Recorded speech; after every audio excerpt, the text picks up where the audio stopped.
공무원연금법 개정안 연내 처리가 시급합니다. 새누리당은 공무원연금법 개정안을 발표했습니다. 공무원연금법 개정안의 3대 핵심 내용은 국가재정 안정화, 하우상박제도 설계, 국민연금과의 형평성 제고입니다. 공무원연금 제도의 재정 적자가 가시화되면서 국민 부담 경감을 목표로 1995년, 2000년, 2009년 세 차례에 걸쳐서 개혁이 추진되었습니다. 하지만 기여율과 지급률 등의 미세 조정에 그쳤을 뿐 재정 적자를 감축시킬 만한 성과는 내지 못했습니다. 2001년부터 작년까지 정부는 공무원연금 재정 적자를 보전하기 위해서 약 12조 2천억 원을 부담하였고 향후 10년간 추가로 약 53조 원의 보전금을 부담하게 될 것으로 예상됩니다. 저출산 고령화와 저성장 기조 속에서 미래 세대의 부담을 줄이고 국가의 재정 건전성을 강화하기 위해서 공무원연금의 개혁은 반드시 필요합니다.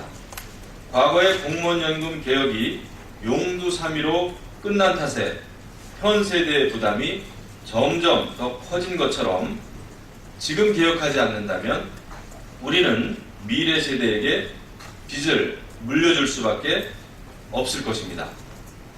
공무원연금 개혁, 국민이 실망하지 않기 위해서 이번에는 반드시 이뤄내야 합니다. 야당도 새누리당의 공무원연금 개혁안에 대해서 반대를 위한 반대만을 할 것이 아니라 함께 대안을 찾는 데 최선을 다해주기를 당부드립니다. 다음은 국회 각 상임위별로 30일부터는 예산 심의에 착수해야 된다는 내용이 되겠습니다. 지난 24일 여야는 2015년 예산안 심사 일정을 확정했습니다.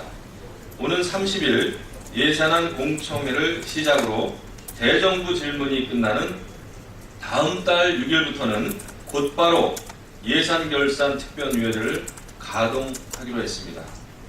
다시 하겠습니다. 지난 24일 여야는 예산안 심사 일정을 확정했습니다. 오는 30일 예산안 공청회를 시작으로 대정부 질문이 끝나는 다음 달 6일부터는 곧바로 예산결산특별위원회를 가동하기로 했습니다. 각 상임위는 지금도 빠듯한 예결위 일정에 지장이 없도록 상임위별 예산안 심의에 바로 착수해야 할 것입니다.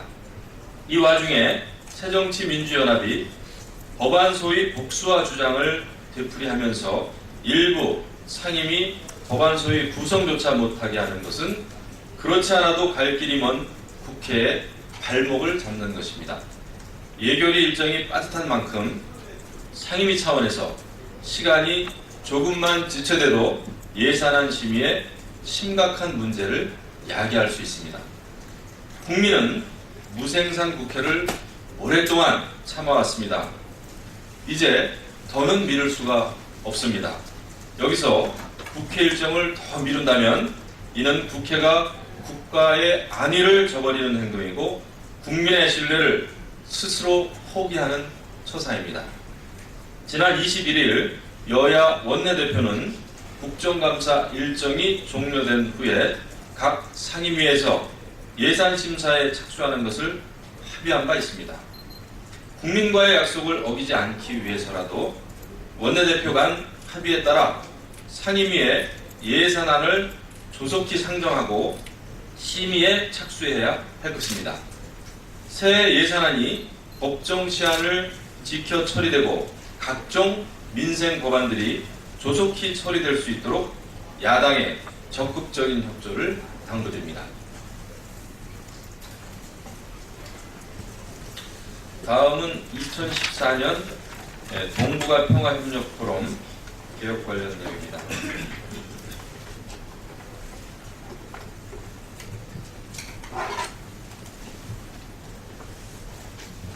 오늘부터 30일까지 한국에서 평화와 협력의 동북아시아로 가는 길을 주제로 동북아 평화 포럼이 개최됩니다. 이번 포럼에는 미국, 중국, 일본, 러시아, 몽골 등 동북아 담당 고위급 인사가 모두 참석하는 자리여서 북한의 참석 여부가 관심을 끌어왔습니다. 그러나 지난 24일 북한은 조선중앙통신 논평을 통해서 이번 포럼을 반공화국策동이라며 비난한 것으로 알려졌습니다. 이는 우리 정부가 북측에 포럼 초청장을 보낸 직후에 나온 것이어서 사실상 참여 거부 의사를 피력한 것으로 판단되며 이것은 매우 안타까운 일입니다. 이번 포럼은 우리 정부가 비안보 분야에서 할게요.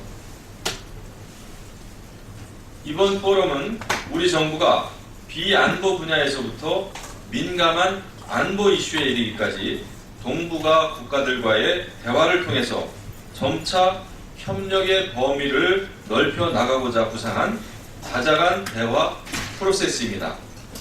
최근 동북아는 역사, 영토 문제 등을 둘러싸고 국가 간 갈등이 증폭되고 있는 상황입니다. 거기에 한반도 불안의 주요 원인인 북한의 위협은 영내 다자 협력을 통한 신뢰 구축의 필요성을 더욱 강화시키고 있습니다. 정부는 이러한 동북아의 전략 환경의 악화를 극복하기 위해 이번 포럼을 통해서 평화협력 구상 추진에 대한 주변국들의 확실한 지지와 협조를 얻어내는 데 최선을 다해야 할 것입니다. 또한 우리가 가진 한반도 평화통일 비전과 실천 전략을 공유하여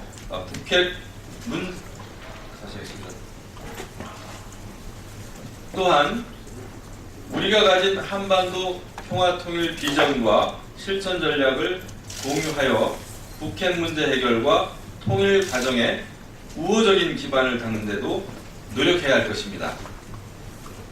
박근혜 정부의 박근혜 정부의 한반도 신뢰 프로세스가 점차 그 결실을 쌓아가고 있는 만큼 이번 포럼이 그 성공의 추동력을 확보하는 계기가 되기를 바랍니다.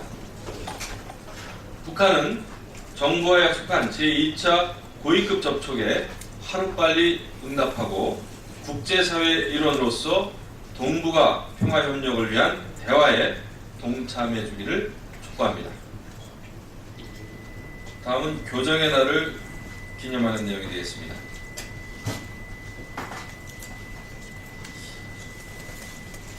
오늘은 제69회 교정의 날입니다. 교정의 날은 교정 관련 종사자들의 사기를 높이고 재소자의 갱생 의지를 촉진하기 위해서 국가 기념일로 제정되었습니다. 오늘도 국민들의 생활 안전과 수용자의 교정 교화를 위해 애쓰는 교정 관련 종사자들의 노고에 감사드립니다. 교정은 엄격한 법 집행을 바탕으로 국민들이 안심하고 생활할 수 있는 사회를 지켜가는 최후의 보루이자 잘못된 판단으로 범죄를 저지른 이들에게 우리 사회의 한 구성원으로서 다시 새 출발할 수 있다는 희망을 상징합니다. 앞으로도 다양하고 선진화된 교정활동이 국민에게는 안전과 행복을, 수용자들에게는 재활과 희망을 줄 수 있기를 기대합니다.